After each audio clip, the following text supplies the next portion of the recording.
আপনার নাটাইয়ার ঘুরে বেশি জোরাজুরি করলে না ছিঁড়ে যায়।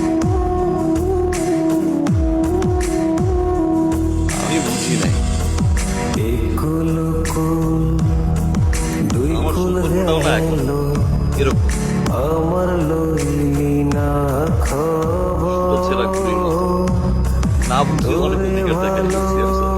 আমি অন্যায় করছি, আমি জানি। আমার মাথা যে যাবে তোমার পাগলের মতো ভালোবাসে, সেই যাবে মারা গেছে 12টার পর তোমার জন্য। এই যে সেইটুকু পছন্দ করছিলাম, মনে আছে তোমার?